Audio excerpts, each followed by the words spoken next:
come here to chew bubblegum and kick ass. And I'm all out of bubblegum.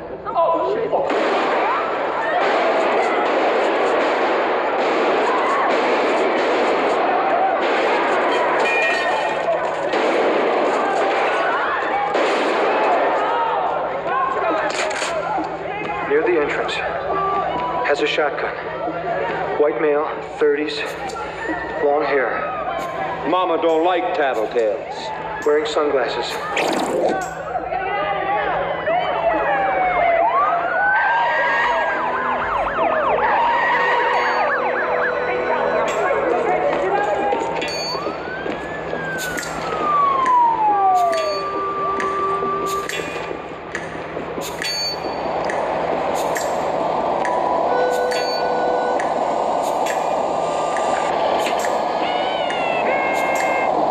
And who are you, little fella?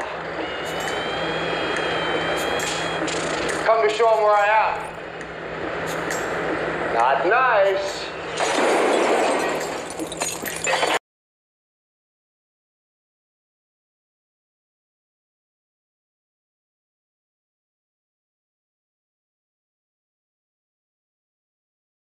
Soon be able to alter what it means to be a human, literally rewrite our DNA, alter ourselves by altering our genetic makeup, create humans, Homo sapiens 2.0. The movement today is often called H+, which just simply means humans plus.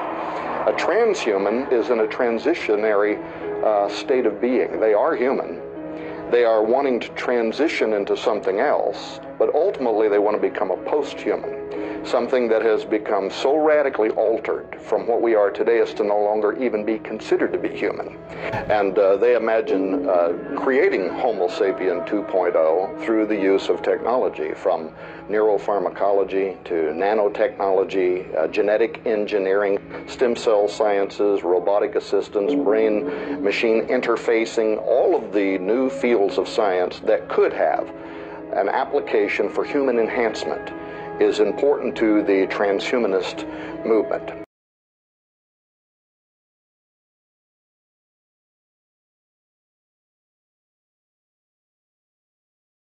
The jumping Jesus phenomenon is my name for the acceleration of information throughout history. I first heard of that from Alfred Korzybski, a Polish mathematician who invented a scientific discipline called general semantics. And Korzybski noted that information was doubling faster and faster every generation. And he said we got to be prepared for more and more change. We got to train ourselves to be less dogmatic and more flexible so we can deal with change. He took the unit at 1 AD as his basic unit to calculate how long it took for the information available to human beings to double, and it took 1,500 years, which brought us up to the time when Leonardo da Vinci was in his 40s and the Renaissance was at its height. I decided to call this unit a Jesus.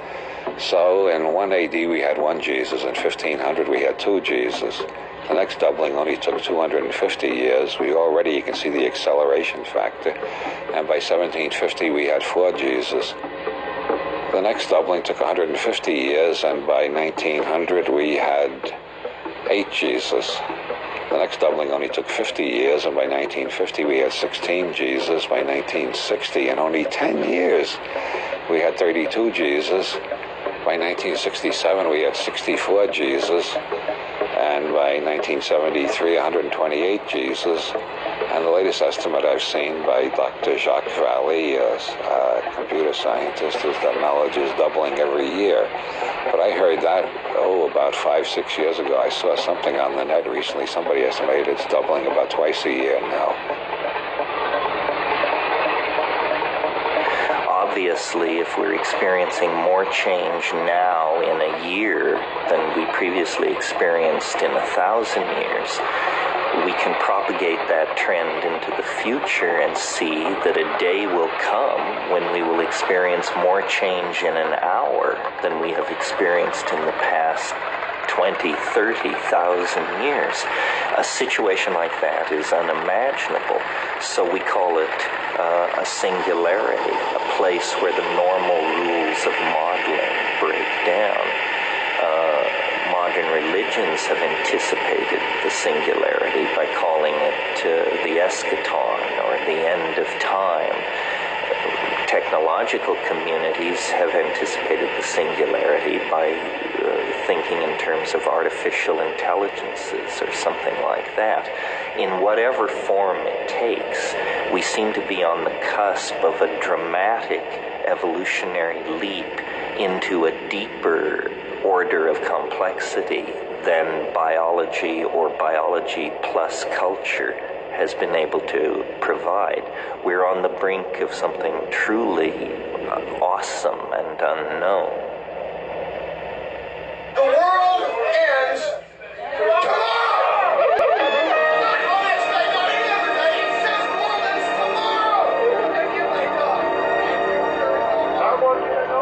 A future where knowledge evolves at infinite speed. It is clear that no regular human being will be able to keep up with this acceleration. And I came to understand that transgenics was simply the crossing over of species barriers. This could be done at the level of just organisms. This could be done all the way up to the level of sentient beings, that you could literally blend one kind of a creature with another creature.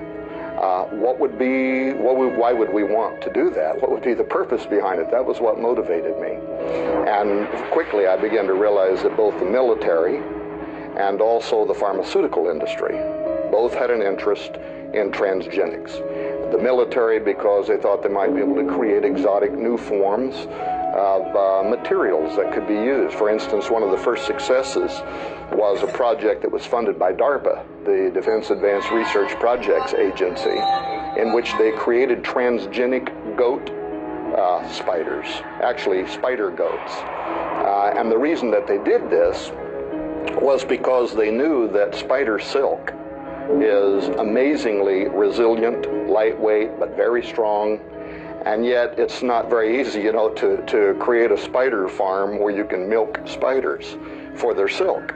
But they knew that they could do this with goats. And so one of the first successes in transgenics was creating a goat which was part spider. It could actually grow spider silk in its milk.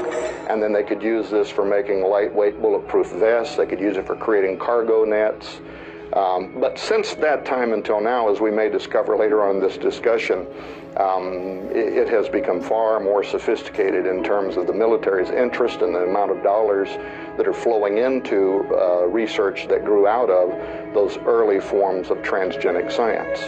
On the other side of transgenics, which is probably the biggest part of where the funding is coming from today, is in the pharmaceutical industry. Pharmaceuticals, why? Because the industry often has to labor with the FDA to try to get permission.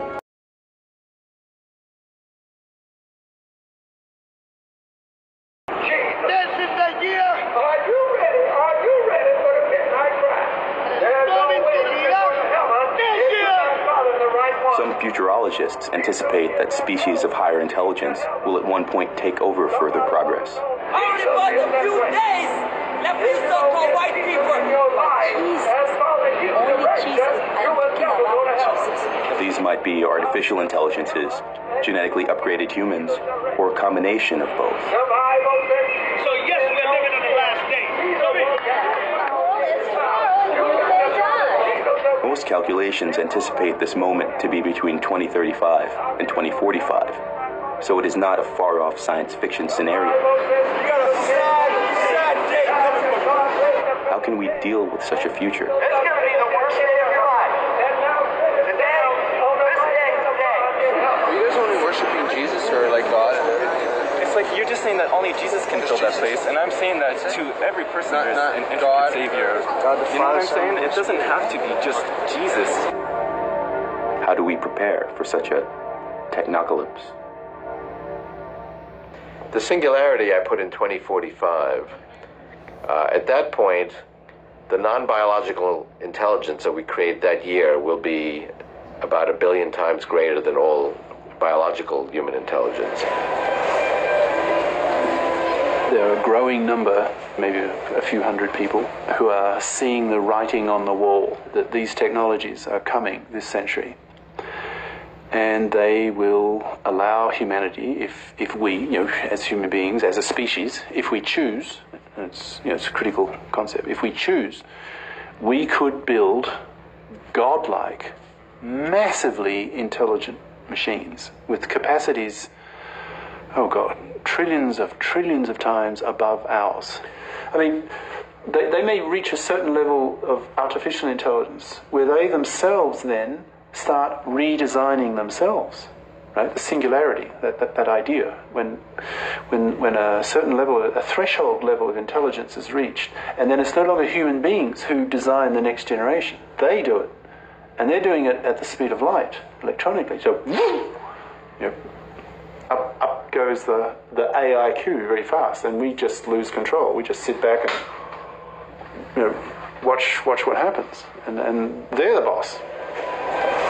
Well, for a long time I've been trying to understand why there is not more resistance to various technological agendas. The computer is an instrument that enables humans to be much more powerful than they ought to be. And so anything coming from the computer revolution I will regard as dangerous, ultimately dangerous. In fact, I would say that within the next 20 to 30 years, we will see the catastrophe. One of the things about technological development, there's never a moment that we can, as I say, stop and evaluate, because everybody's saying, oh, wait, it's going to get better, it's going to get better. Oh, yes, there are problems now, there are bugs now, but we will solve them. And so there's an infinite deferring of evaluations and decisions, okay?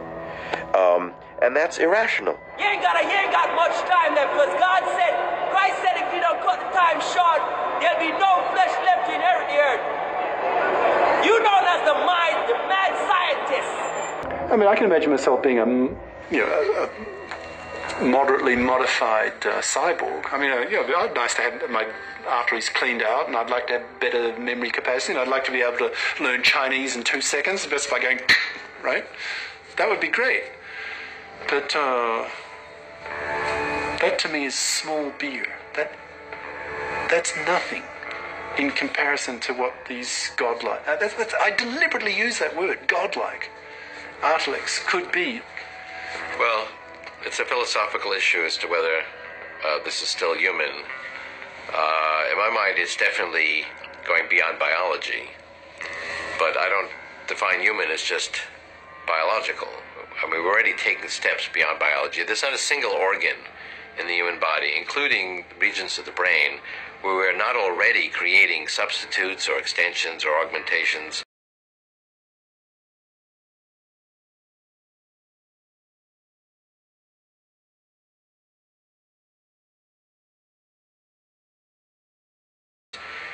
So if somebody has an artificial pancreas, are they not human?